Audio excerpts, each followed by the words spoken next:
آگے حدیث وعن انس رضی اللہ عنہ قول رسول اللہ صلی اللہ علیہ وسلم العیادت فواق ناقۃ، اگر کسی کی بیمار پرسی کرنی ہونا تیمارداری کرنی ہونا تو جانور کا جو دودھ ہے نا، دودھ چڑھایا جاتا ہے نا، اور پھر اس کے لیے اس کا بچڑا وغیرہ چھوٹا جانور جو بچہ ہوتا ہے نا چھوڑ دیا جاتا ہے، تو وہ جانور کیا کرتے دوبارہ دودھ کو تیز کر دیتا ہے، پھر اس کے بعد دوبارہ کیا کر دیتے ہیں لوگ دودھ دوہتے ہیں، تو اس کے بچے کو اس لیے لوگ لاتے ہیں نا تاکہ وہ دودھ نکال دے نا، ذرا کیا کر دے نیچے سست کر دے دودھ کو، تو پھر اس کے لیے جو ٹائم ہوتا ہے تقریباً 2-3 منٹ یا 5-6 منٹ ہوتے ہیں، اس کو کہتے ہیں فواق ناقہ، کہ فواق ناقہ سے کیا مراد ہے؟ نیچے لکھا ہے نا بین ہوا ما بین الحلبتین فی الوقت، دودھ دوہنے کے درمیان جو وقفہ ہوتا ہے نا اس کے لیے بچڑے وغیرہ کو چھوڑ دیا جاتا ہے، پھر دوبارہ دوہتے ہیں، اس کو کہتے ہیں فواق ناقہ، یعنی معنی ہے کہ مریض کے پاس مختصر بیٹھے، زیادہ نہ بیٹھے، اسے تنگ نہ کرے، اور پھر روایت سعید بن المسیب مرسل افضل العیادت سرعۃ القیام، جلدی وہاں سے جائے، مختصراً کیا کر دے، حالات وغیرہ کا پوچھے، رواہ البیہقی فی شعب الایمان۔ وعن ابن عباس رضی اللہ عنہ ان النبی صلی اللہ علیہ وسلم عاد رجلا، آپ علیہ السلام نے شخص کی عیادت کی، فقال له، اس سے کہا کہ ما تشتہی، آپ کو کیا چیز چاہیے، کس چیز کی طرف شوق ہو رہا ہے، طبیعت ہو رہی ہے؟ قال اشتہی خبز ابر، مجھے گندم کی روٹی چاہیے۔ قال النبی صلی اللہ علیہ وسلم، آپ علیہ السلام نے لوگوں سے درخواست کی کہ من کان عنده خبز بر، جس کے پاس گندم کی روٹی نہ، فلیبعث الی اخیہ، اس کے پاس بھیج دے۔ ثم قال النبی صلی اللہ علیہ وسلم، پھر آپ علیہ السلام نے فرمایا اذا اشتہى مریض احدکم شیئا، تم میں سے کسی کا مریض کوئی چیز طلب کرنا، فلیطعمہ، اسے کھلائے، ممکن اس کے بعد وفات ہو جائے تو دل میں کیا رہے گا، ارمان وغیرہ رہے گی، رواہ ابن ماجہ۔ وعن عبداللہ بن عمر رضی اللہ عنہ قول، کہتے ہیں توفی رجل من المدینہ، مدینہ میں ایک شخص کی وفات ہوئی، ممن ولد بہا، جو مدینہ میں پیدا بھی ہوئے تھے، فصلی علیہ النبی صلی اللہ علیہ وسلم، آپ علیہ السلام نے جب اس پر نماز جنازہ پڑھی، فقول، کہنے لگی یا لیتہ مات بغیر مولدہ، یعنی کاش اگر یہ پردیس میں وفات ہوتا، اگر ویدیش میں وفات ہو جاتا نا، اپنی پیدائش کی جگہ پر اس کو موت نہ آتی تو اچھا ہوتا، کیونکہ سفر میں جب آدمی وفات ہو جاتا ہے نا پردیس میں، تو اس کی گناہ معاف ہو جاتے ہیں۔ قول، لوگوں نے کہا کہ وَلِمَ ذَاكَ یا رسول اللہ، یہ کیوں؟ قال، کہنے لگی کہ ان الرجل اذا مات بغیر مولدہ یا مولدہ، کہ جب انسان پردیس میں وفات ہو جاتا ہے نا، تو قیس له من مولدہ لمنقطع اثرہ فی الجنہ، تو جہاں سے جہاں وفات ہو چکا ہے نا، اور جہاں اس کی پیدائش ہو گئی ہے مولد، وہاں سے لے کر جہاں اس کو اجل آئی تھی نا موت، اتنی جگہ اس کے لیے جنت میں کیا کر دی جاتی ہے، پیمائش کے طور پر دی جاتی ہے۔ قیس لہو، من اس کے لیے ناپی جاتی ہے وہ جگہ نا،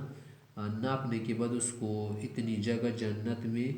انعام کے طور پر عطا کرتے ہیں۔ رواہ النسائی وابن ماجہ، یعنی اس کے لیے قبر کشادہ ہو جاتی ہے، رواہ النسائی وابن ماجہ۔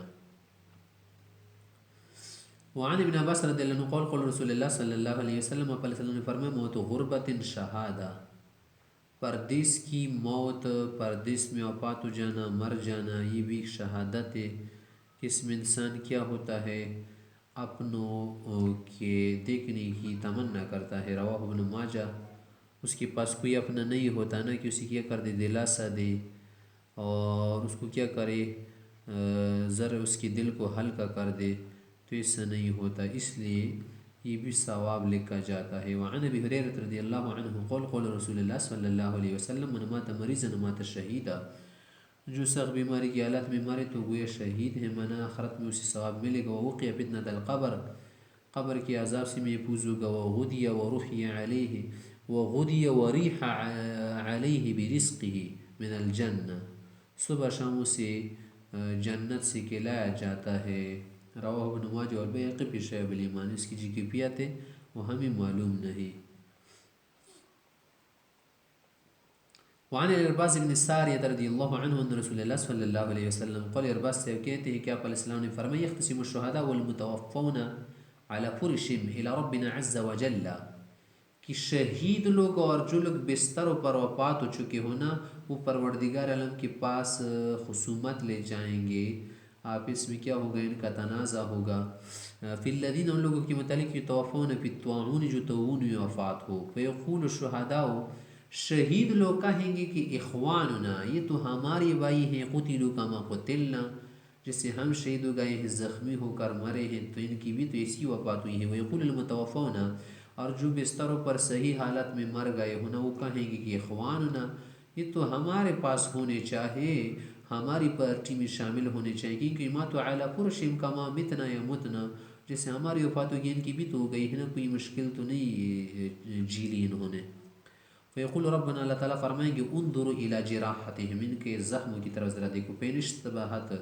فین اشبہت جراحہم جراح المقتولین، اگر ان کے زخم شہیدوں کی طرح ہو، فإنہم منہم، پھر تو ان میں سے ہیں، ومعہم، انہی کے ساتھ ہوں گے، فإذا جراحہم، جب ان کے زخم کو دیکھا جائے گا، قد اشبہت جراحہم، تو شہیدوں کے زخموں کی طرح ان کے زخم ہوں گے، تو لہٰذا انہی کی کمیونٹی میں اور انہی کے گروپ میں شامل ہوں گے۔ رواہ احمد والنسائی۔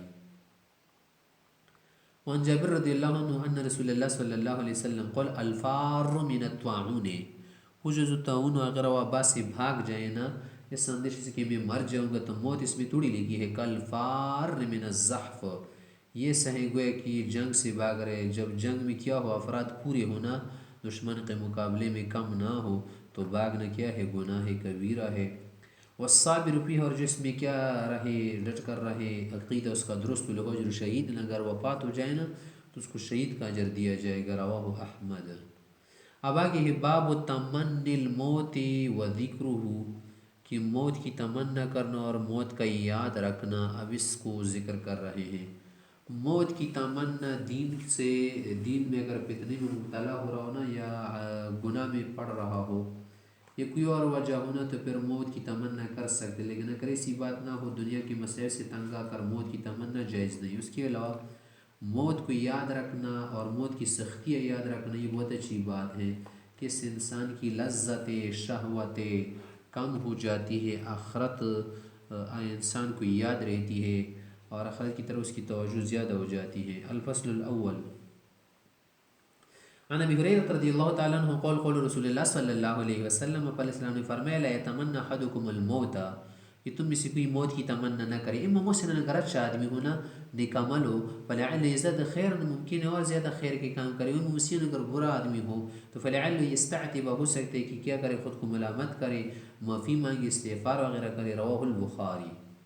وعنہ قول قول رسول اللہ صلی اللہ علیہ وسلم، لا یتمنى احدکم الموت ولا يدعو به من قبل ان یأتیہ، کہ کوئی موت کی تمنا نہ کرے اور آنے سے پہلے اسے نہ مانگے۔ کیوں؟ انہ اذا مات، انسان جب مر جاتا ہے نا، انہ اذا مات انقطع عملہ، تو اس کی امید ختم ہو جاتی ہے، وانہ لا یزید المؤمن عمره الا خیرا، اور مسلمان کی جو لمبی عمر ہے نا، مومن کے لیے تو بشارت ہے، اس کے لیے خیر زیادہ کرتی ہے، اس کے اعمال زیادہ ہوں گے۔ رواہ مسلم۔ وعن انس رضی اللہ عنہ قول قول رسول اللہ صلی اللہ علیہ وسلم، آپ علیہ السلام نے فرمایا، لا یتمنى احدکم الموت من ضر اصابہ،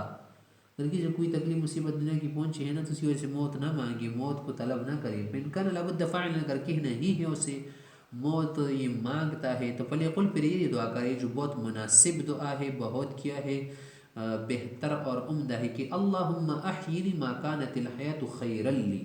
جب تک میرے لیے زندگی بہتر ہو، اچھے اعمال ہو، تو پھر مجھے زندہ رکھ کے میری عمر بڑھا دے، برکت دے، وتوفنی اذا کانت الوفاة خیرا لی، لیکن جب میرے لیے مرنا بہتر ہو اور میری زندگی میں مجھ سے کوئی فائدہ نہ پھیل رہا ہو، نہ کوئی خیر کا کام ہو رہا ہو، بلکہ گناہ زیادہ ہو رہے، فتنے وغیرہ، تو پھر مجھے وفات کر دے۔ متفق علیہ۔ وعن عبادۃ بن صامت رضی اللہ عنہ قول قول رسول اللہ صلی اللہ علیہ وسلم، آپ علیہ السلام نے فرمایا، من احب لقاء اللہ احب اللہ لقاءہ، جو اللہ کی ملاقات چاہتا ہے نا، تو اللہ بھی اس کی ملاقات چاہے گا نا۔ تو طبعی محبت اس سے مراد نہیں ہے نا، کیونکہ موت سے تو ہر آدمی کو ڈر خوف لگتا ہے نا، مطلب ہے کہ عقلی طور پر اگر یہ اللہ کو چاہ رہا ہو تو اللہ بھی اسے چاہے گا۔ ومن کرہ لقاء اللہ، جو اللہ کی ملاقات کو برا سمجھتا ہو، تو مطلب یہ نا اس کے گناہ زیادہ ہوں گے، کیونکہ جس کا حساب پاک نہ ہو تو اسے باک زیادہ ہوگا۔ کہ ومن کرہ لقاء اللہ کرہ اللہ لقاءہ، اللہ بھی اس کی ملاقات نہیں چاہے گا۔ فقالت عائشہ، تو ابو بعض ازواجی، بعض خواتین کہنے لگی، ان لنکرہ الموت، یا رسول اللہ، ہم تو موت کو اچھا نہیں جانتے، کوئی بھی اس سے محبت نہیں کرتا. قول کہا لیس ذالک، یہ مقصود نہیں کہ طبعی محبت مراد ہو، ولکن المؤمن اذا حضرہ الموت، جو مسلمان کو موت آ جاتی نا، بشر برضوان اللہ و کرامتہ، تو اس کو موت کے وقت فرشتے آ جاتے ہیں نا، اس کے پاس خوشخبری دی جاتی ہے، اللہ اس سے راضی ہوتا ہے، اس کی عزت ہوگی. تو اس وقت کیا ہو جاتا ہے، اس کو موت اچھی لگتی. فلیس شیء احب الیہ مما امامہ، تو اس کے سامنے جو چیزیں اشکارا ہو جاتی ہیں نا، اس سے بہتر چیز اسے کوئی نہیں لگتی. فاحب لقاء اللہ وحب اللہ لقاءہ، تو اس وقت اللہ کی ملاقات چاہتا ہے. وإن الکافر اذا حضر، اور جب کافر کو موت آتی ہے نا، بشر بعذاب اللہ وعقوبتہ، اس کو عذاب کے فرشتے آتے ہیں اور عذاب وغیرہ دکھائے جاتے ہیں نا. فلیس شیء اکرہ الیہ مما امامہ، تو یہ سامنے کے جو مناظر ہیں اس کو بہت برے لگتے ہیں، اچھی نہیں لگتے. فکرہ لقاء اللہ، تو اس لیے موت نہیں چاہتا، اللہ کی ملاقات سے ڈرتا گھبراتا ہے، نہیں چاہتا. وکرہ اللہ لقاءہ، تو اللہ بھی اس کی ملاقات نہیں چاہے گا. متفق علیہ. وفی روایت عائشہ الموت قبل لقاء اللہ. وعن ابی قتادہ رضی اللہ تعالی عنہ انہ کان یحدث ان رسول اللہ صلی اللہ علیہ وسلم مر علیہ بجنازہ، یہ حضرت سے کہ آپ علیہ السلام کے پاس سے ایک جنازہ گزرنا. فقال، فرمائے کہ مستریح او مستراح منہ، یہ دیا جو مستریح ہے مانا دنیاوی مشقتوں سے، مصیبتوں سے اس نے نجات پائی، راحت پائی. اور مستراح منہ، یا دنیا والوں نے چرند و پرند اس سے نجات پائی، کیونکہ یہ برا آدمی ہو تو اس جب یہ وفات ہو گئے نا تو سب چیزوں کی اس سے راحت ہو گئی، کیونکہ اس کی وجہ سے بارشیں بند ہو، اس کی وجہ سے ممکن ہے رحمت بند ہو. فقال، لوگوں نے کہا یا رسول اللہ المستریح والمستراح منہ، مستریح مستراح منہ کا کیا مطلب ہے؟ فقال، فرمایا العبد المؤمن یستریح من نصب الدنیا، من نصب الدنیا، مسلمان آدمی، نیک آدمی، اچھا آدمی دنیا کے مصائب سے نجات، آرام، راحت پاتا ہے، آخری آرامگاہ میں جاتا ہے. وعداہا، اور دنیا کی مصیبتوں سے، الى رحمت اللہ تعالی، اللہ کی رحمت کی طرف. والعبد الفاجر، فاسق فاجر انسان، یستریح منہ العباد، جب یہ مر جاتے تو اس سے بندی بھی آرام پا جاتے ہیں. والبلاد، شہر علاقے، والشجر، درخت، والدواب، چرند پرند، رینگنے والے سب جانور، کیونکہ اس کی وجہ سے بعض اوقات بارش بند ہو جاتی ہے، اس کی وجہ سے بعض اوقات مصائب، مصیبت، تکلیف وغیرہ عذاب آ جاتا ہے نا، تو ان درخت وغیرہ کو اور جانوروں کو بھی کیا ہو جاتا ہے، اس وقت عذاب لگ جاتا ہے، اس میں مر جاتے ہیں، تباہ ہو جاتے ہیں. متفق علیہ. وعن عبد اللہ بن عمر رضی اللہ عنہ قال اخذ رسول اللہ صلی اللہ علیہ وسلم بمنکبی، کیا پلسلام ایک مرتبہ میرے مونڈوں پر اور کندھ پر ہاتھ رکھ کر فرمایا مجھ سے، فقال کن فی الدنیا کانک غریب او عابر السبیل، دنیا میں اس طرح رہنا کہ جیسے کوئی کیا ہو، مسافر ہو، اجنبی ہو، راہرو کی طرح رہو.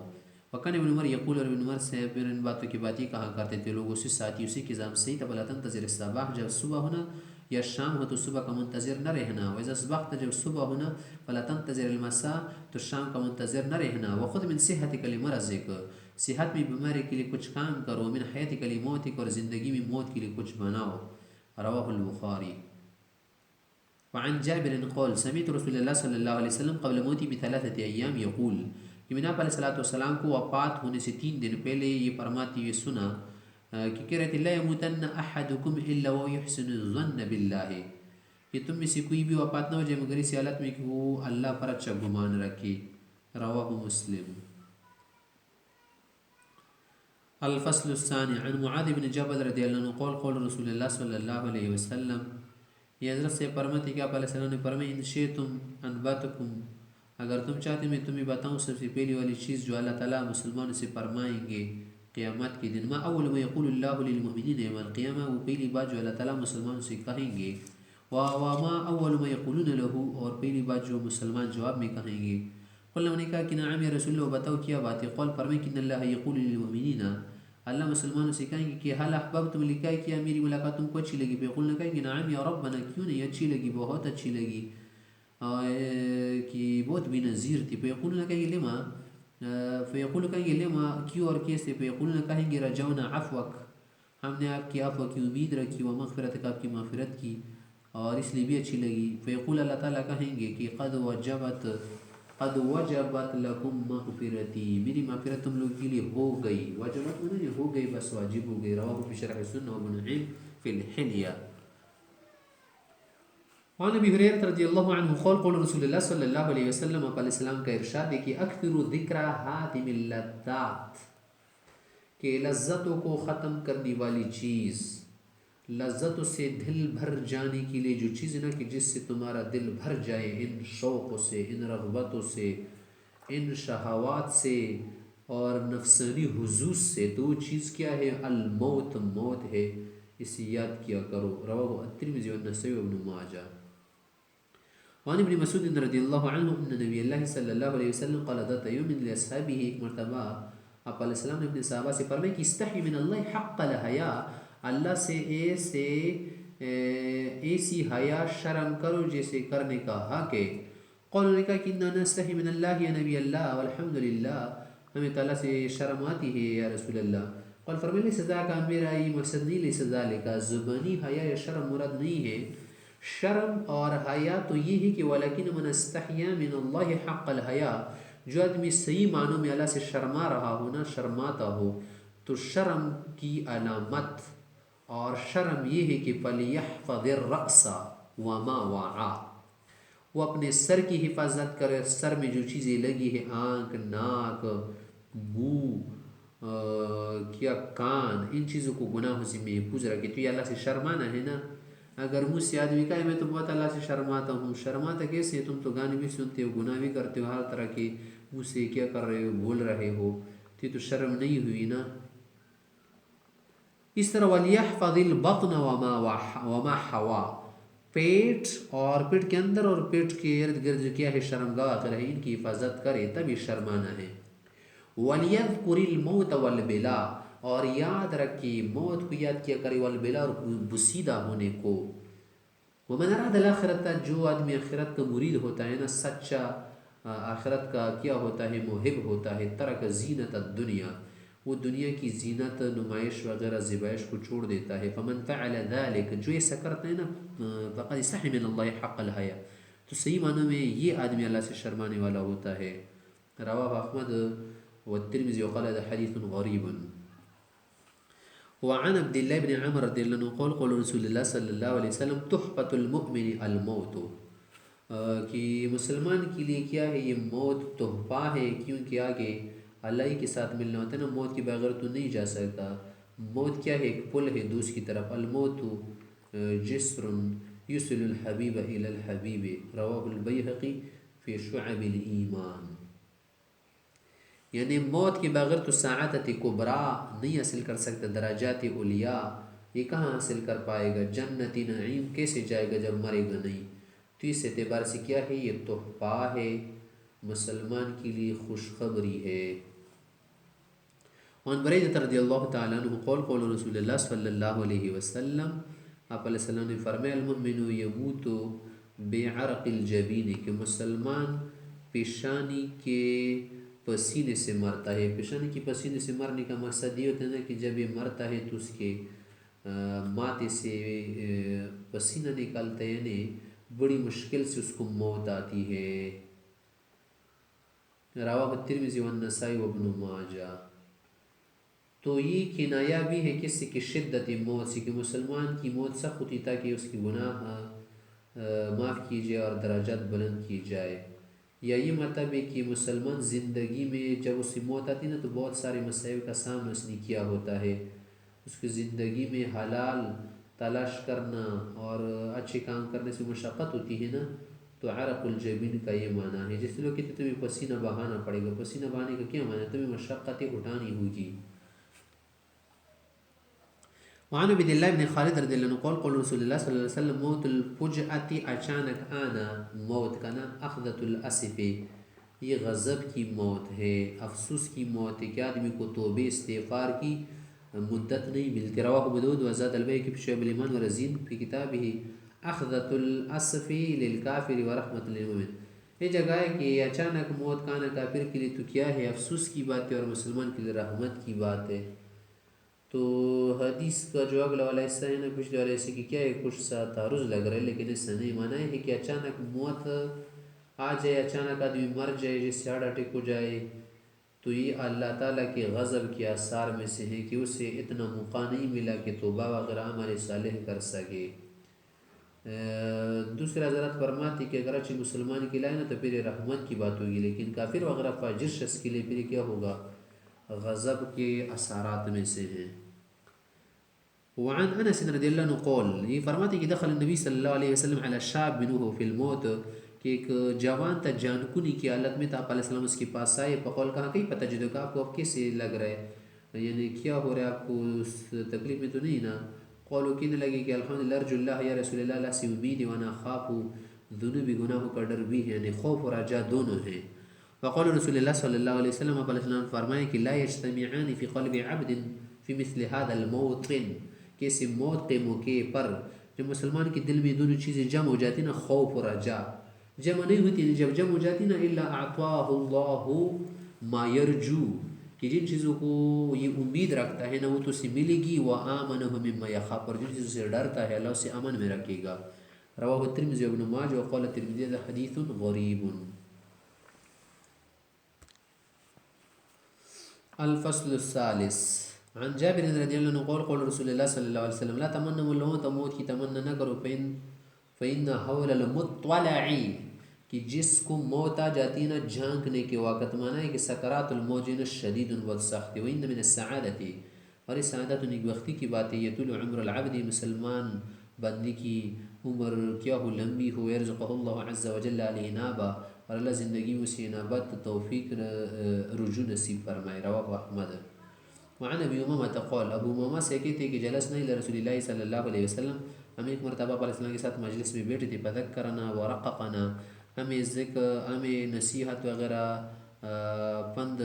سنایا اور آگے نصیحت سنائی، ورققنا، اور بہت نرم باتیں کی، فبکا سعد بن ابی وقاص، تو سعد سے اب رونے لگے، فاکثر البکا، بہت زیادہ رونے لگے، فقول، اور کہنے لگے، یا لیتنی مت، کاش میں مر جاتا، فقال نبی صلی اللہ علیہ وسلم، آپ علیہ السلام نے کہا، یا سعد عندی تتمنى الموت، میرے سامنے تو موت کی تمنا کرتے ہو، فرد ذلك 3 مرات، 3 مرتبہ سے ڈانٹا کہ ایسا نہ کرے، ثم قال، پھر کہا، یا سعد ان كنت خلقت للجنہ، اگر آپ جنت کے لیے پیدا کی گئے ہیں نا، فما طال عمرك، جتنی بھی آپ کی عمر لمبی رہے نا، وحسن من عملك، آپ کے اعمال اچھے رہے، وہ خیر لگے تو اور اچھا ہے، آپ کے لیے بہتر ہے، تو اس لیے آپ موت کو نہ مانگا کرے۔ رواہ احمد۔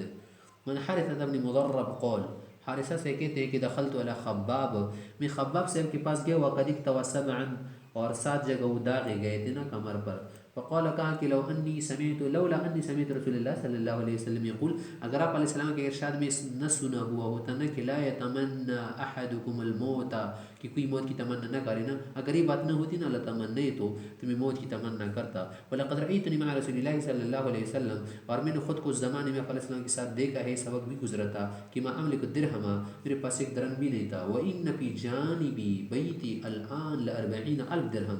آج تو میرے گھر میں 40,000 درہم ہے۔ قال، پھر آگے فرمائے کہ ثم اوتی بکفنہ، پھر اس کے پاس کفن لے گیا، فلما رآہ بکا، جب اس کفن اس نے دیکھا تو رونے لگی، وقال، کہا کہ لیکن حمزہ، تو حمزہ کی سنو یار، ہمارے لیے تو ماشاءاللہ اتنے کفن ہے، اتنا سارا کچھ ہے، حمزہ صاحب جو تھے نا، لم یوجد له کفن، اس کا تو کفن ہی نہیں تھا ایسا وقت وہ، کہ الا بردۃ ملحا، بس ایک چادر تھی اس میں کالی اور سفید دھاری تھی، اذا جعلت علی رأسه، جو اس کے سر پر ڈالتے نا، وہ چادر ڈالی جاتی، قلصت عن قدمیہ، تو اس کے پاؤں کھل جاتے، واذا جعلت علی قدمیہ، جب پاؤں پر ڈالی جاتی، قلصت عن رأسه، تو سر کھل جاتا، حتی مدت علی رأسه، پھر اس کے سر پر ڈالے گی، وجعل علی قدمیہ الاذخر، اور یا اذخر، پھر اس کے پاؤں پر قدموں پر گاس ڈالی گئی۔ رواہ احمد الترمذی لن لم يذكر ثم بکفن الى آخرہ۔